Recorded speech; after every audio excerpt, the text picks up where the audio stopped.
Beloved and good evening, ladies and gentlemen. I'd like to acknowledge, of course, the Governor of the Reserve Bank of Fiji, the President of the Sugar Retailers Association, the Permanent Secretaries who are here. I can see the Permanent Secretary for Economy who's here, Your Excellency from Georgia, and Navi Raju, of course, our host, and the Fiji Care team.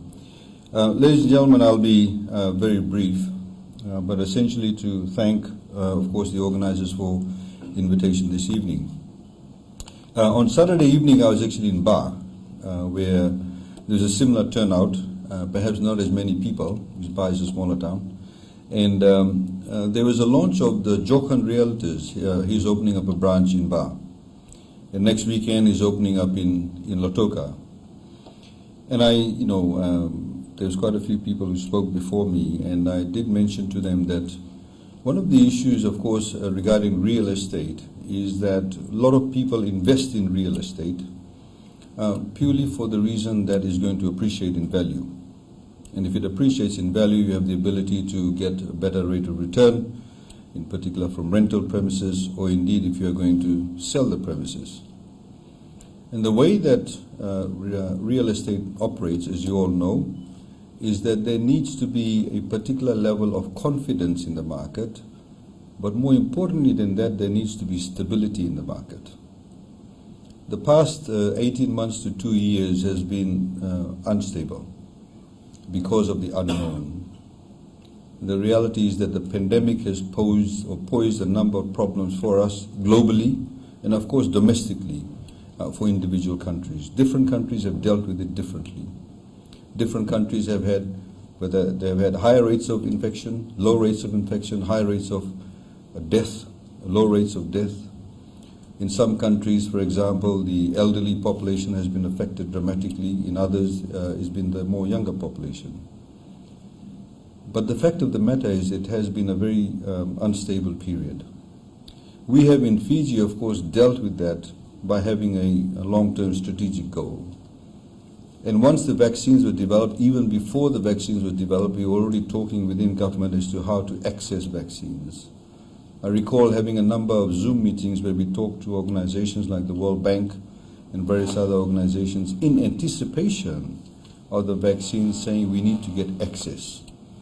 Because as you know, for many developing countries and small countries, accessibility was a problem, and for many it still is a problem. So the diplomatic positioning and maneuvering by the government has meant that we were able to access those vaccines free of charge, and indeed have the right amount of vaccines available for us to get the adult population vaccinated.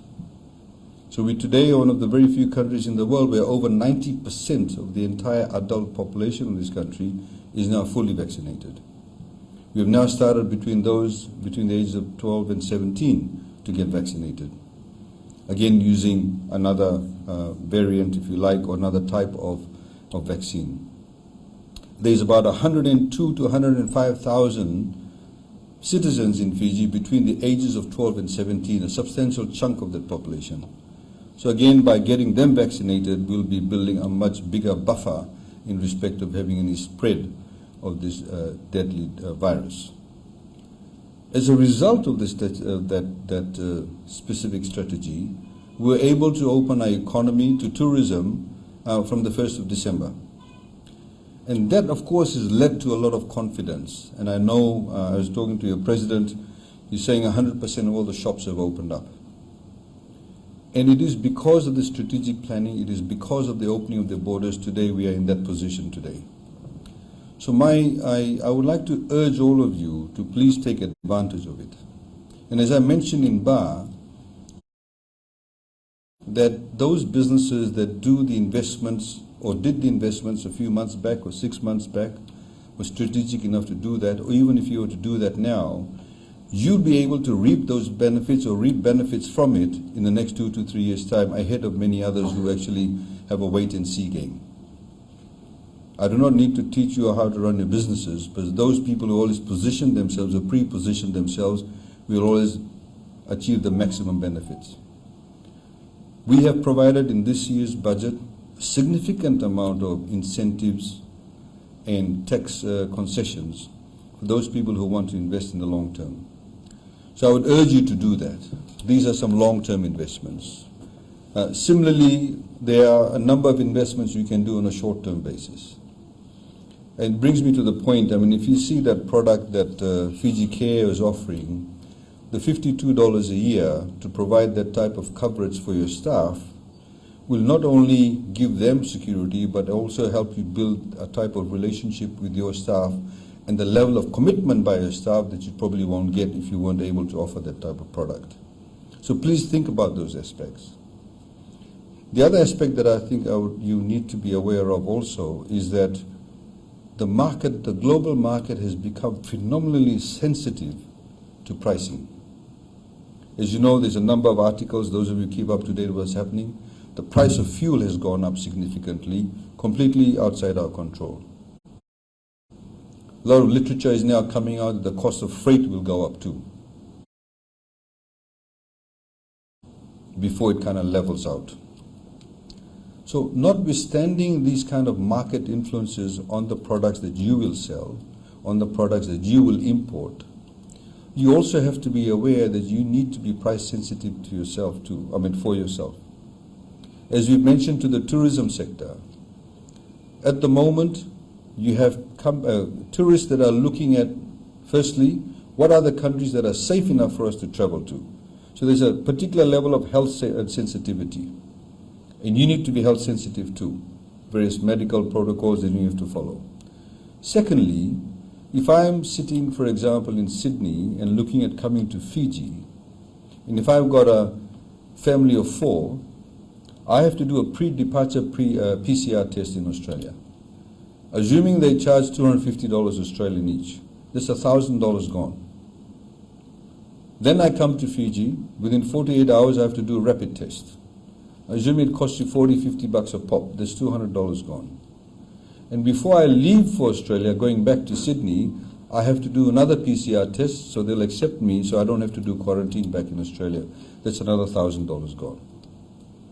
So if I'm sitting down and planning, and I'm looking at the rates being offered in Fiji, looking at the PCR tests, looking at the room rates, looking at what the price of food and beverage in Fiji, and then I have Vietnam, or Phuket, or Langkawi, or Bali, offering me pricing that perhaps a lot more cheaper than Fiji, guess where I'll go to? We have to understand it's critically important. It's perhaps more directly related to the tourism sector, but it's also related to you too. Because the business model needs to change. How we run our business, what do we want? Do we want a share of the market, or do we want to make a killing on each sale? So if you want longevity, if you want durability in your business, you have to think from the long term.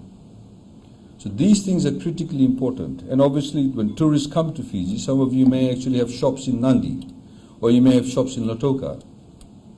What type of price ranges are you offering to the tourists who want to do retail purchase? It's very, very important to understand that.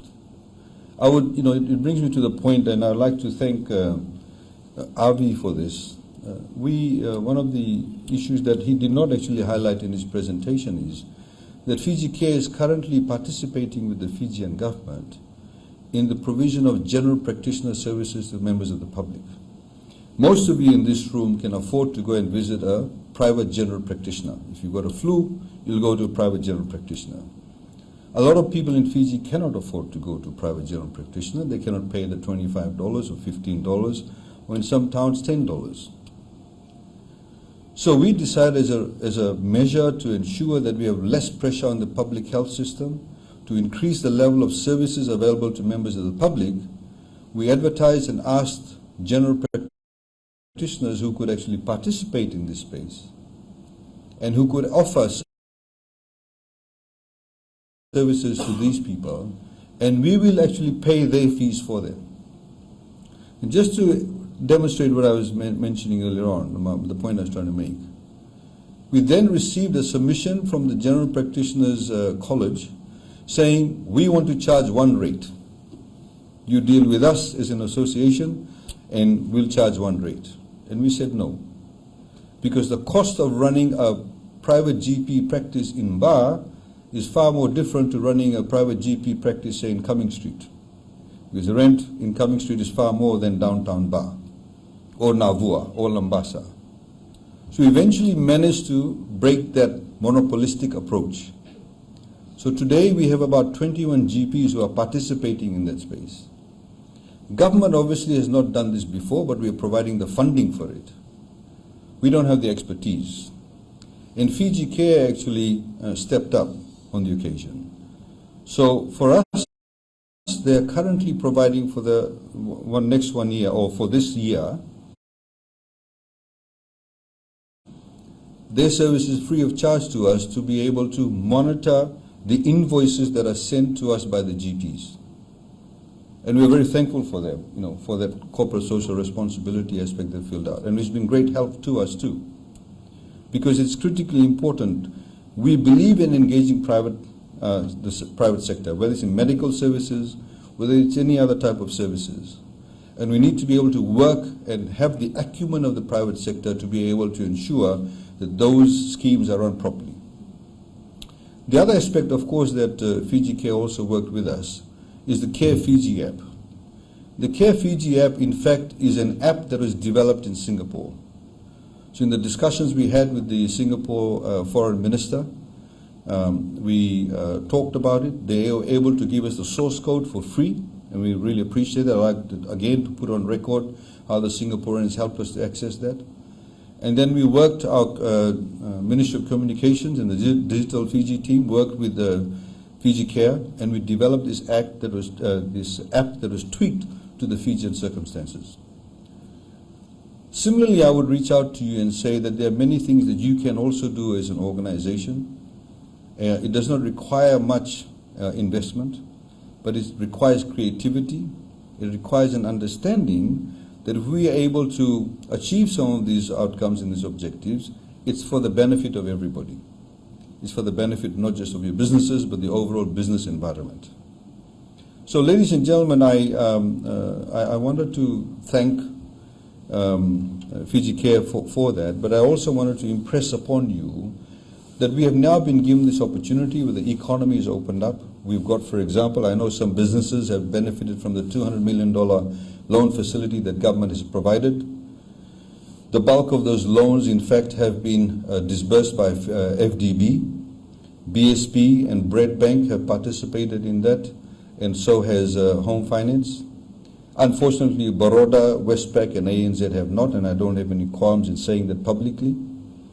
In this particular scheme, with the $200 million allocation we've made, government pays your interest rate for the first 2 years.